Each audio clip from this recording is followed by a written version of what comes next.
Could the Iran nuclear deal be revived? The French foreign minister will host his German and British counterparts in Paris today as talks begin, also involving the United States to discuss that 2015 accord. More on that coming up. Protests continue in Yangon and other cities in Myanmar against the military takeover of power. Hundreds have now been arrested in a crackdown on those protests. More on that coming up a little later on.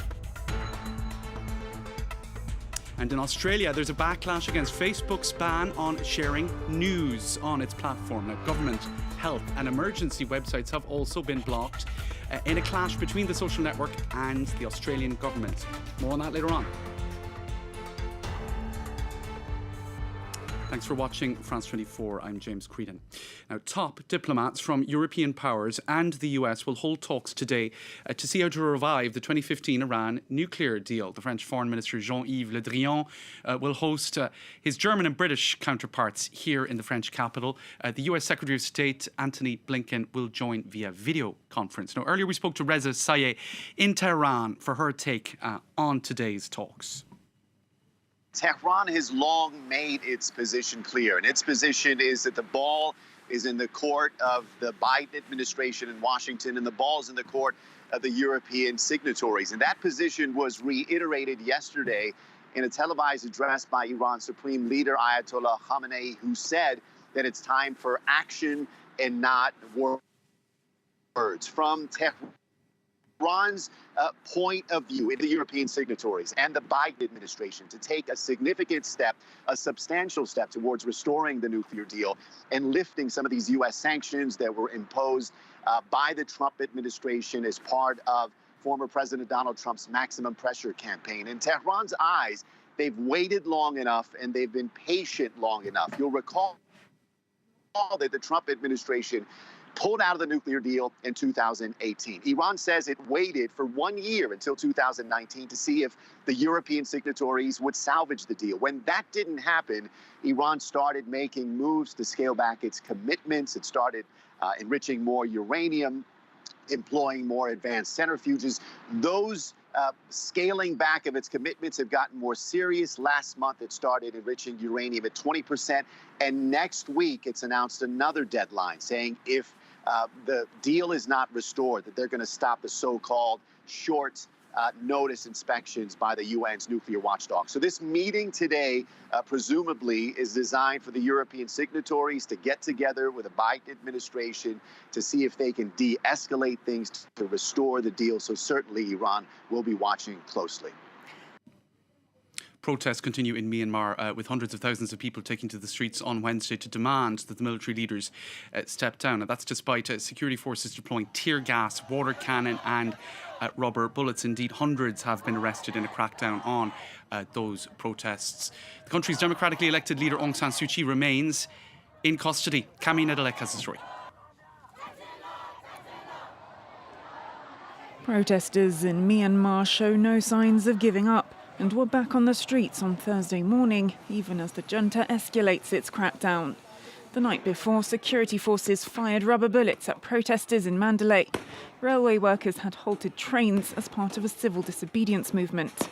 Hundreds of thousands of demonstrators across the country took to the streets amid the ongoing strikes.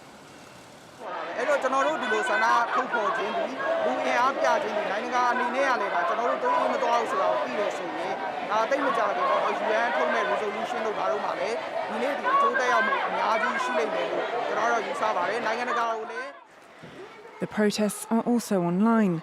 The Myanmar hackers group attacked a number of government websites, while the military repeatedly cut off the internet. In the capital, there were prayers for the recovery of Amia Didekin, a 20-year-old protester shot in the head at a demonstration on the 9th of February. She's not expected to survive. The UN is pushing for economic sanctions and an arms embargo, amid fears that the violence could worsen. The people of Myanmar understand what the military and these generals are capable of. They've seen it. And so the presence of military, of troops, and where these troops are coming from makes me very, very nervous. The United States is calling on the Burmese military to release all unjustly detained civilian and political leaders. Aung San Suu Kyi, the country's democratically elected leader, was arrested at the start of the coup. She is expected to be in court on the 1st of March. Now, the move was swiftly criticised by news producers, politicians and human rights advocates, particularly as it emerged that official health pages and emergency safety warnings had also been taken off Facebook. This, of course, because news platforms have been removed from the social network in a move that has caused a huge backlash in Australia. More on all of that story with Olivia Bizot. Australians wake up to find their Facebook news feeds empty. Several government health, emergency and other pages were also blocked on Thursday, something the tech giant later asserted was a mistake. Facebook's move is in response to the government's proposed media bargaining code, which would force internet titans to pay Australian news outlets for their content. We face an unpleasant choice: try to comply with a law that ignores the realities of the relationship between the network and the publishers, or stop allowing information content on our services in Australia. With a heavy heart, we choose the second option. It's a decision that's in stark contrast to the approach of Google, that has recently cut several multi-million-dollar deals with some of Australia's biggest media companies, including News Corp, Seven West Media and Nine Entertainment. This is a historic moment, a world first. The digital giants entering into negotiations and agreements with Australian news media businesses to pay for original content. This will help sustain public interest journalism in this country for years to come. The Australian Treasurer has said that he had a constructive discussion with Facebook following the ban, suggesting the battle is not over just yet. Now, a laboratory study suggests that the South African variant of the coronavirus may reduce protection from the Pfizer-BioNTech vaccine by 2/3. Now, it is not clear then if the shot will be effective against the mutation. This according to a statement by the drug makers. Now, Pfizer and BioNTech are now talking to regulators about developing an updated version of their mRNA vaccine or a booster shot. The EU has announced a new effort to deal with COVID-19 variants spreading unchecked across the bloc. Now, the EU Commission President Ursula von der Leyen announced a deal with drug company Moderna to ratchet up its vaccine response to the pandemic. Let's take a listen to her. The Commission has approved a second contract with Moderna to purchase 300 million additional doses of their vaccine against COVID-19. This is good news. The Italian Prime Minister Mario Draghi easily won a confidence vote in the Senate on Wednesday. In his first speech since taking office, the 73-year-old promised to fight the coronavirus pandemic with all means. Draghi's technocratic government was sworn in on Saturday and will be able to get to work once it wins another vote of confidence in the lower house today. Italy's new Prime Minister won the confidence of the Senate by an overwhelming majority on Wednesday. Earlier in the day, Mario Draghi gave his first speech since coming to power, a rallying cry in the throes of crises. Oggi dicevo l'unità non è un'opzione, l'unità è un dovere, ma è un dovere guidato da ciò che sono certo ci unisce tutti, l'amore per l'Italia. The former chief of the European Central Bank was called in following the collapse of Giuseppe Conte's government in January.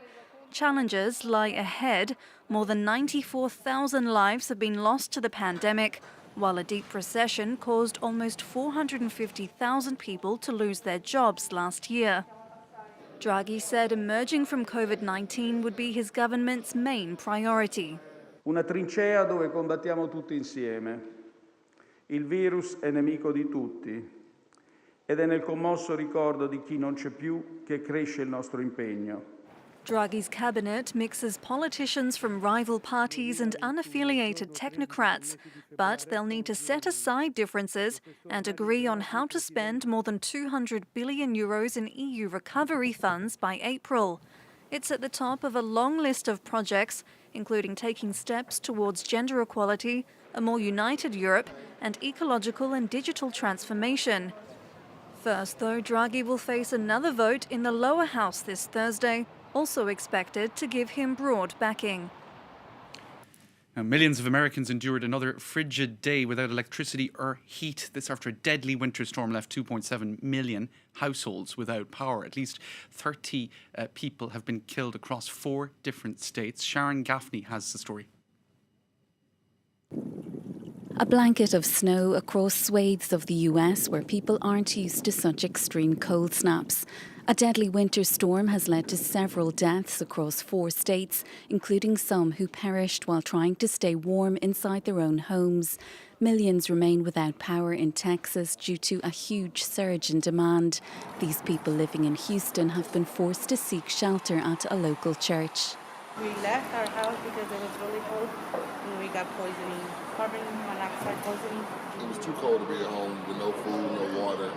We couldn't cook, so we were like, come over here. Local authorities and service providers have come under fire over power cuts and water shortages. Electricity companies have implemented rolling blackouts to avoid grids being overloaded as people turn up their heating. I have issued an order requiring those producers that have been shipping to locations outside of Texas to instead sell that natural gas to Texas power generators. The main storm is now moving out of Texas, but officials warn that freezing temperatures will continue for several days. Ice, sleet and heavy snow are also expected in Louisiana, Arkansas and Mississippi as the storm tracks to the northeast. Japan's Seiko Hashimoto has been chosen as the president of the Tokyo 2020 Organising Committee. She has competed in 7 Olympic Games herself and replaces former Prime Minister Yoshiro Mori, who resigned after sending off a Ferrari with sexist remarks. Hashimoto announced her selection shortly after submitting her resignation as cabinet minister. She had been encouraged by several government figures to seek the position and make the Games a success.